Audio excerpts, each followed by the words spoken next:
Ethan, Yes? there's no reason the audience should know that our show is called the Oddcast, because they probably haven't seen the first two episodes if the algorithm is benefiting us today. That's a fair point. Although I would like to propose the alternate title of Podcast of Two Guys with Blue Hats. Ah, yes, the Blue Hat Group duo. Oh no, the Blue Hat Group. Lest we misappropriate more musical group names, shall we get into the meat of this episode? We have so many segments planned for you guys. We do. Hello, everyone. My name is Halo Kirby. This wonderful gentleman across from me is named Flint Quill, and we are here to give you some variety content for your background noise, chores, or other things you may be doing. I mean, that's what I use podcasts for. That's probably what you're doing to us, too. So, let us run down some variety segments.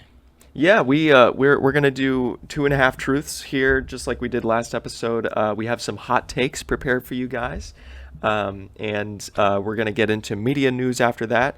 We are going to talk about a potential Shark Tank segment in the middle of this, which I'm very excited for. We are going to review the first episode of JoJo Part 7 Steel Ball Run for a quick elevator pitch segment. And then maybe if we get to it, some blind rankings, just as a little end off, as a little bit of extra spice. So let us begin. Ethan, catch me up on your life with 2.5 truths. Clayton, my first truth is that so for some context, I have a Venmo account. This is not an active account. I just have it just in case I need it, right? Some people use Venmo, some people can't accept credit card or cash.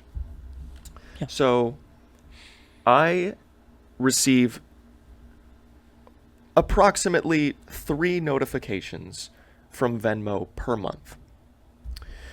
Mm-hmm. Mm-hmm. This is, quite frankly, unacceptable. I have used Venmo maybe 3 times over the course of my entire time on this God-given earth. And yet, God has given me 3 notifications for every use times the number of months that I've had the app. I hope I don't need to explain why this is an outrage. My second truth is that during the time between recording the last episode and this episode, I saw Project Hail Mary. It was a very good time in the movie theater.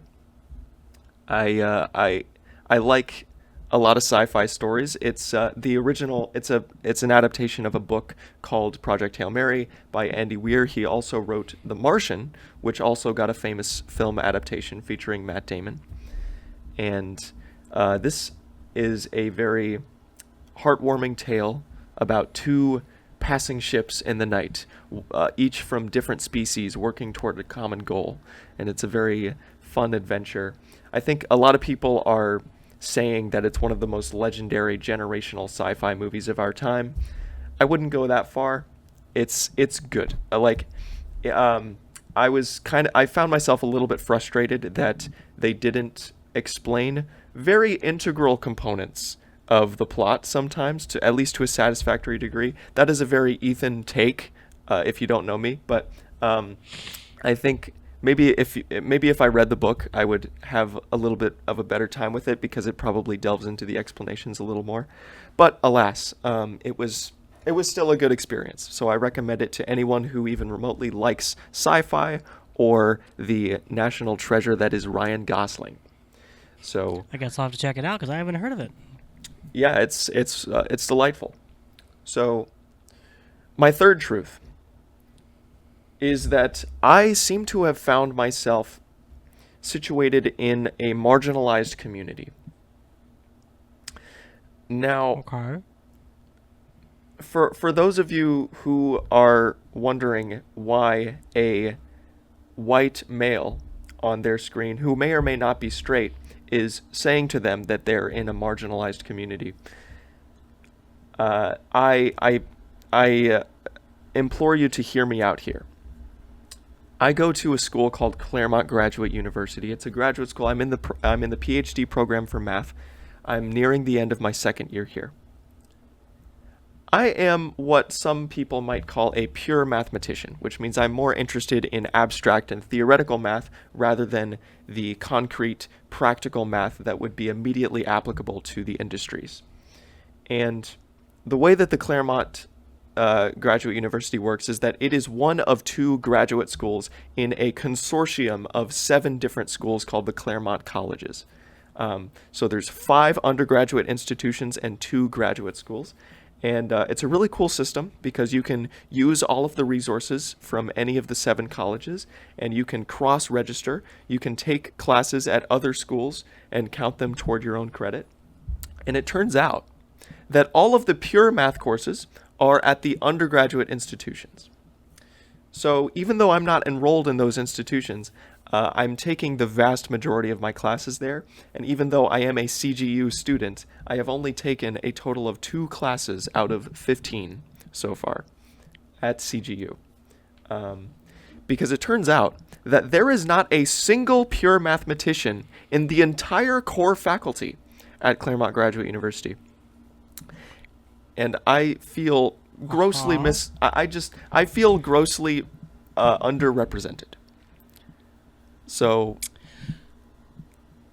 those are my 2.5 truths. Okay. I'm not sure where the fault is there. Where the kick in the armor is for that one. Unlike last time, I could kind of pick it out because I had the advantage of the all-powerful Facebook. Right. So I will say, the half-truth is the last one. I would be remiss to even suggest that I am part of a marginalized community as a straight white male. That is not a good move that I want to make in the first 7 minutes of this podcast. 7 minutes, 30 seconds. That is going online. So before we dig our graves even deeper, would you like to get into some media hot takes, Clayton? I'm gonna say it. I don't hate the Black Star Dragon Ball arc of GT. He said it. I don't. Arc 1 is not good. But Arc 1 of GT, for those of you who don't know, is like very quickly after Goku gets turned into a child, they have to go get the Black Star Dragon Ball that's shot off into space, right? So they go to a bunch of different planets and things. To try and get them back. It's kind of like a lot of variety in like a little mini adventure. Kind of reminds you of if you've ever seen the OG Dragon Ball. They're trying to go for that kind of feel. And then they quickly realized, oh no, that's not going to work. And then they kind of pivoted back towards what people like about Dragon Ball at that current point in time. The thing... Yeah, people compare it to original Dragon Ball a lot because it's more about adventure than punching and kicks or whatever. I don't. But it's not anywhere near. It's no. I agree. It's nowhere near the same quality. Yeah. I'm a fraud. I have not finished the original Dragon Ball. I have seen the majority of it. It's okay, people. He's on this podcast with my consent. I'm not. I don't have to blink twice. My death is simply justified. I have not seen the original Dragon Ball to its entirety, and I should really go back and watch it from the beginning because it is some of the best story material, despite some of its dated humor, that you can get out of the series. And then as for the action, it's much more like choreography focused than like Dragon Ball Z and Beyond. There's some pretty good choreography in Z and Beyond, but speaking of Z and Beyond, back to GT for a second. I like the Black Star Dragon Ball arc purely from a premise standpoint. I think its execution is very questionable. There are some elements of it that I kind of like really enjoy from it, and I think it is a breakup in the formula. Is it well executed? None of GT is well executed, but I still like it. And then it leads into the baby arc pretty well, and I really like. And the baby arc is easily the best arc in GT, and then Super 17 happens, and then it promptly is forgotten about, and then the Shadow Dragon arc happens immediately after. Yeah, GT is such an unbelievable mess, but I respect you You for know what's liking it. funny? Yeah. My He's DVD he's collection of GT is right here. It's been on my mantle next to my incomplete set of Dragon Ball Z. wow. I have the orange bricks for Z, but only have the first two letters of Dragon Ball and Z. I only have a Dr. Balls. I Dr. don't know Ball where the Z. rest of Dragon went. This was a hand me down from a friend. Yeah. I watched GT as a kid. I can respect you because I liked GT as a kid. But I also liked Star Wars Episode 2 Attack of the Clones as a kid. So you can probably tell what my taste was as a kid. Probably not super refined. No, you know what? GT has got a lot of cool ideas. Just like Super, GT and Super suffer from the same problem. They both have great ideas and awful execution. Yeah, So yeah. But Super is also way better.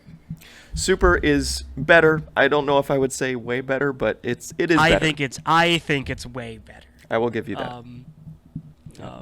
Me personally, I just think Super is way better. So, as much as I could spend the next 30 minutes talking about GT. I could spend an extra 40 talking about Daima. So, we should review Daima sometime. That could be fun. Yeah, But Daima. Yeah. tell me your hot take. So we sort of talked about, we did a anime and manga Mount Rushmore, and we did a games Mount Rushmore last time. We've talked about movies and even books in the last episode. And so I wanted to throw in some music today, because that's kind of the one Okay. piece of media that we're kind of missing here. I am a musician through and through. You can see a part of a guitar neck in the background. I like to pretend that I'm a guitarist sometimes. My primary instrument is piano, but I think that. So here's my hot take: John Williams is the greatest composer of all time. Yeah. Now, people might object to this and say, "Wait, Ethan, that's not a hot take. John Williams is probably the most iconic film composer of all time, if not Hans Zimmer. One of these guys, right?" I think people might be misunderstanding me. John Williams is not the greatest film composer of all time. John Williams is the greatest composer of all time, period. Now, for anyone who is shaking their heads, say those classical and romantic, snobs sitting in their seat, curmudgeonly objecting to this, saying, no, this child has been wrapped up in the popular media of the 70s and 80s and knows nothing of the actual literary canon of true music. Let me tell you, okay? Don't come at me, all right? I have a college education in music. I have a minor in music theory and composition. I have studied classical and romantic music at a high level, okay? I have studied Bach. I've studied Mozart. I've studied Brahms, okay? None of them write melodies as well as John Williams, okay? Bach may have been better at voice leading and counterpoint, okay? Mozart may have been better at orchestration and arranging. Beethoven may have been better at drama and building emotion and variations on themes. None of them are able to write melodies like John Williams is able to. And melodies are the most important aspect. That is the beating heart and soul of music.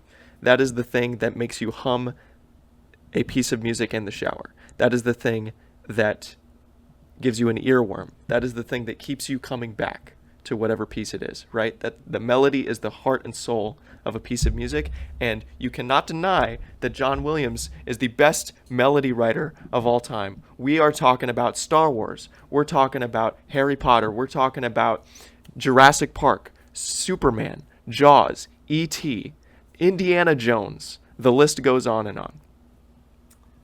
So... And with that, we will see you in the next segment after a small, few second break. Thank you for joining me on my soapbox. Hello, everybody. Welcome back to the Oddcast. After a brief break of a few seconds, or maybe there was an ad there. Who knows? Maybe I'll make something for my own show up and coming. We'll have to see. Brought to you by Coke Zero, perhaps. We are not sponsored by Coke Zero. Brought to you by rolling D20s and D6s. So, now that we have some media news to go over this fine evening, let's rapid fire some stuff. So, Ethan, you got something for me? Yeah, Pokémon Champions. Yeah. Right. So I apologize. We might be the wrong crowd for this because we are not necessarily champions of the sport, but we are championing the champions of the sport with Pokémon Champions. Apparently, they're actually going to use this game for the World Championships this year, which is yeah. I heard about that. We kind of got that announced when the big Pokemon reveal a couple weeks ago. Yeah, it's a remarkably quick turnaround, and I feel like they won't have a lot of time to prepare, but we'll see how that goes. Maybe it's similar enough to the actual games that it won't be too much of a weird, jumping into the deep end of a pool. But I really liked the way that this looked. I, of course, suspected that it wouldn't be just a straight up Pokemon Showdown thing where you can have immediately all of the resources at your disposal. I think it is cool that they are doing this sort of VP victory point system where you have to spend them to be able to buy items and change your Pokemon's stats and distributions and all that. I also it seems like they are sticking with Mega Evolution, which makes sense. Having the Z moves and the Terastallization and Gigantamax stuff seems a little bit much, but I was maybe hoping. Fight a Gigantamax Pikachu. In my wildest dreams, I maybe thought that we could have like different formats where those things would be supported individually, but we'll have to see. For now, it just looks like they're doing Mega Evolution, and one of the most intriguing things that I saw was the recruiting system. So, the primary way of getting your Pokemon into this game, it seems, is to transfer them from Pokemon Home. And the other way, if you don't want to do that, is to actually go out in the wild, get your hands dirty, and just catch a random Pokemon, and you get to keep it for 7 days. Unless you spend victory points, in which case you can have it permanently, but it's like a random Pokemon that appears as a silhouette in the grass, which seems pretty neat. It's kind of a random grab bag if you're into that kind of thing. And I just want to say that for anyone wondering, I am planning on using a pretty solid team.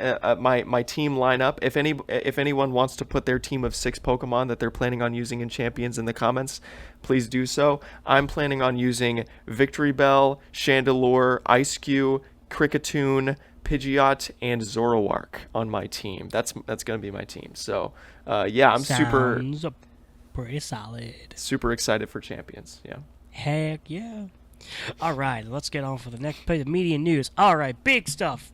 Since we last recorded, Adepticon happened, a big announcement event for Warhammer 40k, Warhammer AOS, and every other little game made by Games Workshop. 40k 11th edition Armageddon has been announced officially. We have a brand new box set that was previewed with Blood Angels and Orcs. We have brand new kill teams with a new Tyranid kill team and a brand new Cadian Veteran Squad kill team. We have some exciting previews for some other kill teams, some other upcoming big events, and otherwise a good, solid start. And, as well, for people who have said, you do not have to buy another $70 codex for your army, because, as far as we have heard, the previous codexes will be more or less compatible, all the stat lines at least. Maybe not some of the direct rules, but the stat lines will still be available to use and compatible with 11th edition. So that is good for me, because I never bought a codex during 10th edition. I never got a chance to play 10th edition. Let's see, what else? Shadow dropping as well in the time between Last and Now. Tomodachi Life, living the dream, got a demo. And I have spent a lot of time with that short demo, playing it multiple times with multiple Nintendo accounts to just give it a swing.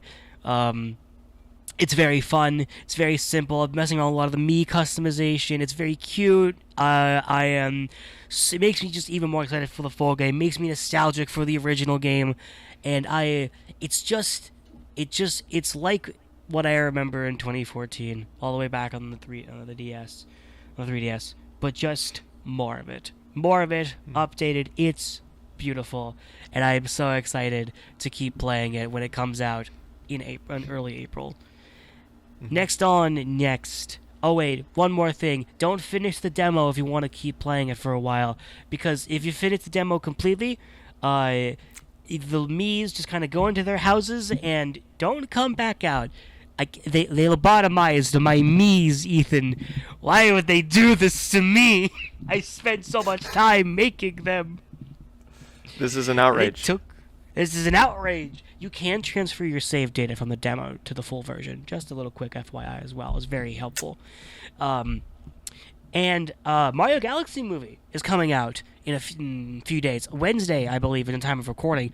April 1st. Kind of a weird day.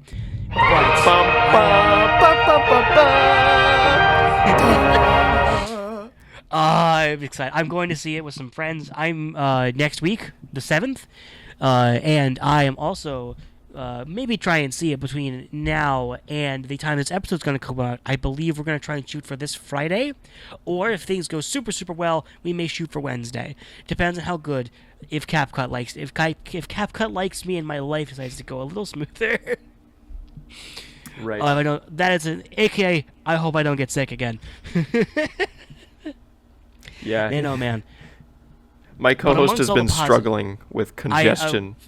I have been ick. I have been down. This is the best I have felt in days, and I still sound like I have had the worst cold ever. It's all right. You're doing great, man. All right, but our last little bit of news for today is the release schedule for JoJo Part 7, Steel Ball Run, has been announced, kind of, at a Japanese stage show and announced by Warner Bros. Japan. There was a trailer dropped for the next episodes of Steel Ball Run, and while it is very exciting, and the trailer is very, very good, it makes me excited, because I know where we're going to go next story, because this is kind of where I got in the manga. I didn't fully finish it, but I got, like a little bit in the early stages. And, well, the trailer ends with second stage 2026. No specific date, no specific thing, and it doesn't say more episodes, it just says second stage, which for those who don't know, Steel Ball Run as a narrative and as an in-universe race is divided into stages. I don't remember how many there are exactly, but it's divided in stages, and in the manga, in the books, the stages kind of vary in length, because they're kind of like, as the story goes on, they kind of like become sort of a background element, like saying, hey, the main concern people have, right, is that the release schedule is going to be like, here's second stage. Okay, there's a couple things happening in second stage. But then, like, later, like, one of the stages is dedicated to, like, an entirely just one villain. And then another stage is just, like, another just one villain. Like, they kind of go into the race goes into the background as they focus on kind of the developing plot, as things like stands take more present hold, right? So people are worried that this is going to really, really mess up the flow of the show, and the batch system really messed up Stone Ocean's release and energy and hype when it came out. Stone Ocean is a very prevalent and important part to the closing out the original 6 parts as a narrative, and it really didn't make as much of an impact as it should have, and now they're doing what seems to be the batch system, but worse, for what is recognized as some of the best material in JoJo. So, people are up in arms about it. Even some of the international voice actors are talking about it. Some of the German voice actors taking to Twitter about it. The French, like, localizer and translator talked about his previous experiences working in the industry that he's worked in, and compared it to, like, how there was a company that was translating, like, certain books and stories and did it in a certain way and didn't listen to the audience saying that we don't like it the way they're doing it, and then when someone else came along and did it, that company closed. So and he's comparing it to how this is not exactly the same, but still, it's like it's valid. Even people working on this show are like, Warner Bros. Japan, Netflix is really messing up how the story should be told, but no other show is getting this treatment. So that's kind of where we're at with Steel Ball Run's release. So Yes. I find it interesting. I seem to remember in the first episode they mentioned like that the race is set up it's broken up into 9 phases, which like okay, and I understand that different phases will be longer than others. You know, the first stage is only like 10 miles long or something like that. So it's like it's so interesting to see I guess it'll be interesting to see how they distribute that, because I don't know if it's going to be like a One Piece situation where, you know, for One Piece fans they'll know like Wano was broken up into 3 acts, and if the first act is Green Eggs and Ham by Dr. Seuss, the third act was The Grapes of Wrath. It was like the third act of Wano alone was like longer than any previous, is like longer than freaking Dressrosa. But yeah, so it'll be interesting to see how they distribute that. Yeah. Like there's one stage that's dedicated to just like Diego and him being like an antagonistic force. Yeah. And that's it. And that's kind of where the stage ends, like beginning and ends. Right. So like I don't know. Like if they're not just calling it the stages for the sake of like just you know, fun titling, if this is really how they're going to go about it, how is this going to work for some of them? Because some of the stages are pretty short. And some of them are way longer than others, and like it really messes with the entire flow. And again, people were angry about Stone Ocean being forgiving to the bat system. People are pissed at this. Because they didn't learn their lesson, you know, seemingly. Right? Really didn't. And this is honestly kind of worse than before. It's interesting news. Wild. But we will get into Steel Ball Run later on. We actually watched the first episode, so we'll see how that went. But we're going to be talking about it in a very next segment. I would like to revisit our previous prospect that we discussed in the first episode. What are the odds? The sort of titular segment of this podcast. So I would like to ask you, Clayton, in regards to Tomodachi Life. Yes. What are the odds that you drift off into a peaceful slumber tonight, and you wake up in the middle of the night, and a portal appears on your wall, and you walk into it, and you are met with the characters in Tomodachi Life, and one of them, shivering, comes up to you and says, "If the demo ends here, your life ends for real."